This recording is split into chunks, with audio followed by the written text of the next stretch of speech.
I'm Ilinda Reese, and I am so excited.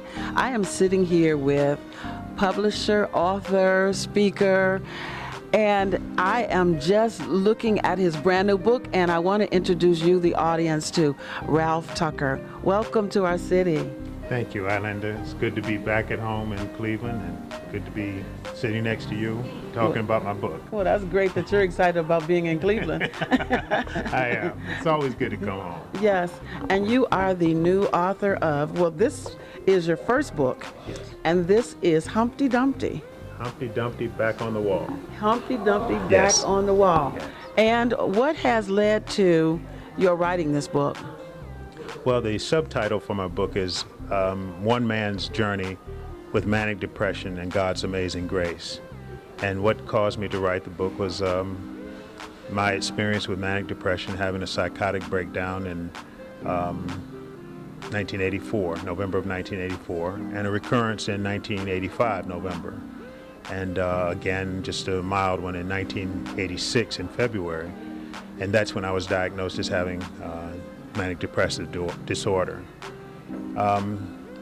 In trying to understand manic depression, excuse me, in my experience, I had to do a lot of research.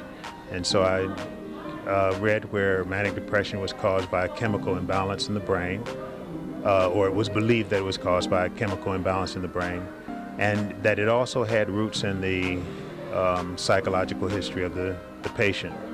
So I began to try to decipher which was which. And my book is an attempt to understand the psychological components and the chemical or physiological components of manic depression as it related to my life. So I began to go on that journey. And Let me ask you this. Most people would try to keep that information regarding themselves to themselves. But why did you feel it was so important to write Humpty Dumpty and bring it to the public? At the time, I was pastoring a church in East Orange, New Jersey, and one of the episodes that made it public, I was living in the church manse across the street from a Catholic church, and the Catholic church had bingo that night. And I was sitting out on the roof of the house, and the fire truck came and they took the hook and ladder truck up to the third story where I was, and fireman sitting there on the roof talking me off the roof. I wasn't planning to jump, but at the time he thought, yeah, yes. And so it was kind of information for the community. And I always believe that if anyone knows anything about me, I want them to hear it from me and not necessarily from the rumor mill. Absolutely. And so that Sunday I went to church, and I found out that the Sunday after I was released from the hospital, I went to church and I explained to the congregation what had happened. Many of them knew the story of the roof incident. And I explained to them what happened and what the doctor said and what my plans were. And I found that there was such a freedom in not having to hide that. Yes. This is such an intriguing story. You'll want to read it for yourself. So tell them how they can find it. You can purchase the book on Amazon.com, BarnesandNoble.com, or Zulon.com. And it's pretty soon on my website. Well, you'll want to have more information from Ralph Tucker, so we'll be right back with more information.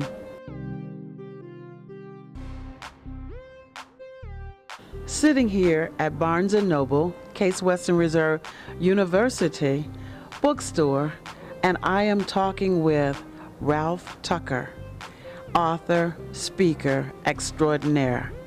And we are talking about his brand new book. Well, how long has it been for this book? Actually, it was published in February of 2012. 2012, so that's still kind of relatively new here. And it's called Humpty Dumpty Back on the Wall. You all know the story of Humpty Dumpty, and he took that and made it into his story.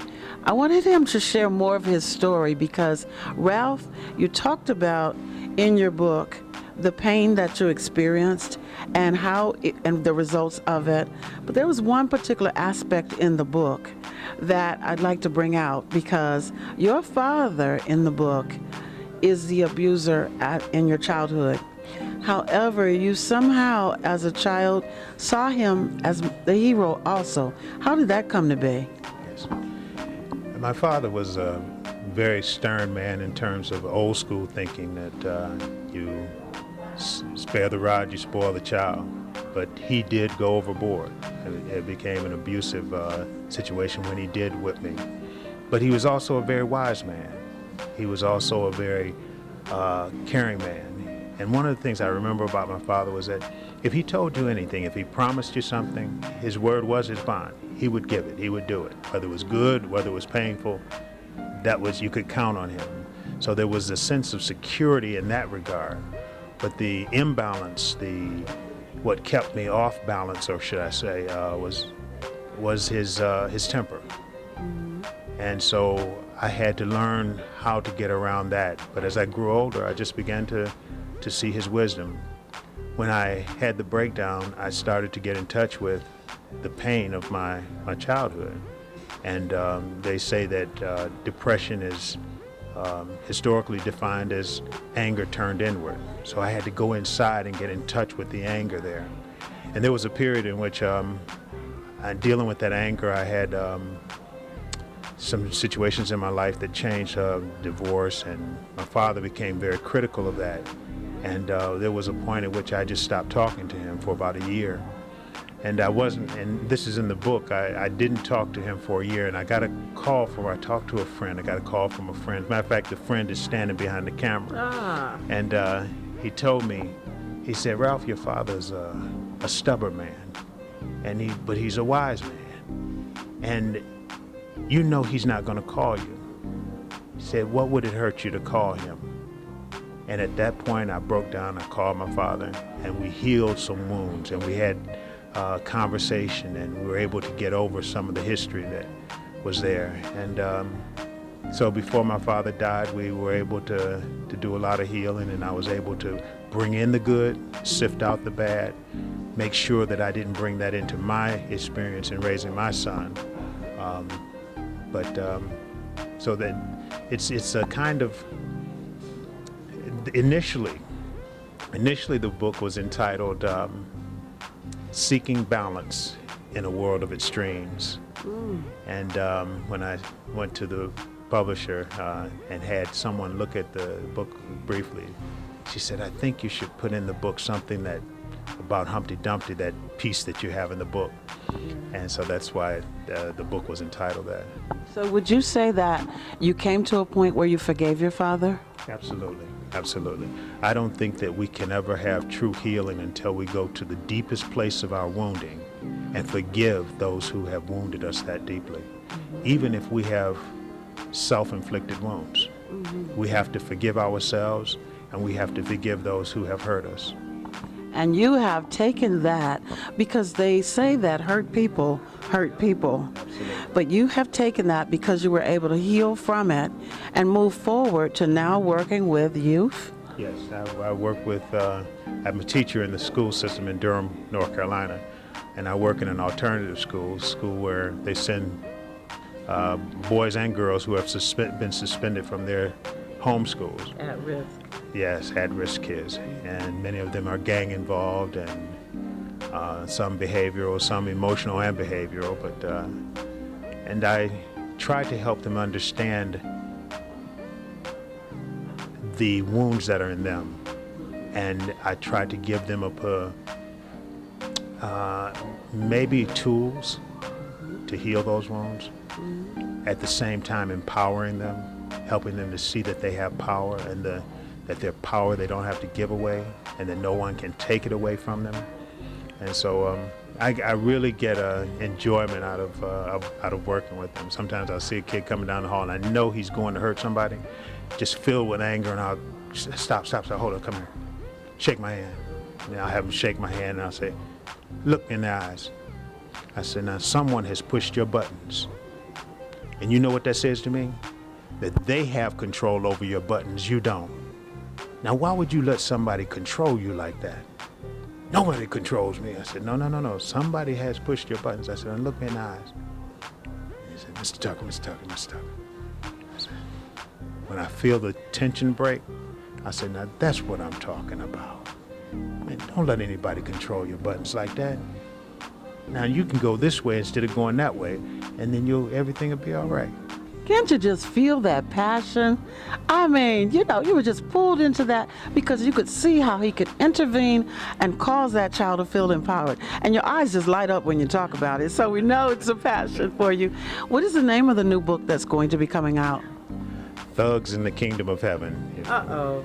So Now, wait a minute. I'm a preacher's kid here. He said thugs in the kingdom of heaven. So what does that have to do with heaven and thugs? Thugs and heaven don't quite go together in my mind. So, well, I don't know. I'm not sure they don't. I think sometimes the people who think they're going may not be there. Or at least they're going to have to go through something to get there, as we all do. I think we all have to go through a breaking. And I believe that there's a place in the scriptures where it talks about the last being first. The weak things of this world being chosen by God to confound the mighty. And I often tell the boys that you just don't realize that God is raising up an army. And I believe that you are a part of this army. And in my book, I tried to deal with, in my current book, I tried to deal with the balance between the anger that we feel as black people in this country with the love that we have in us. But we need to learn how to love ourselves and learn to love our enemies as well.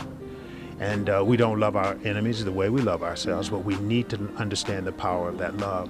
And so I think that when I look at some of the young men who are out shooting, been shot, in jail, out of jail that I talk to, I see in them the ability to have compassion and love for those whom they love. And if they can learn that that love has a power in them to expand beyond themselves, that will bring them to a greater place. And I think that is the kingdom of God.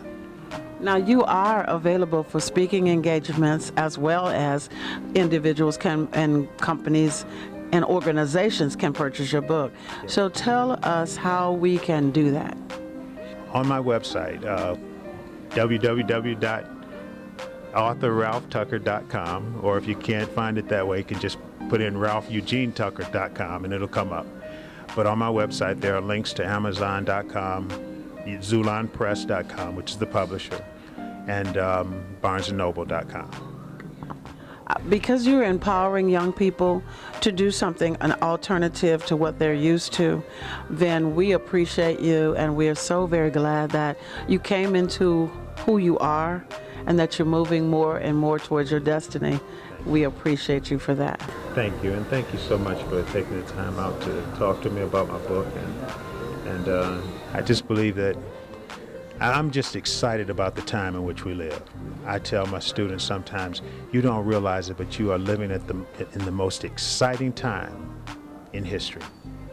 And I believe that this is not only an exciting time in terms of the way the world is changing, but in the way that we can impact the world if we realize what is in us. And I think that's just exciting to me, yes. Look for more of Ralph Tucker in your future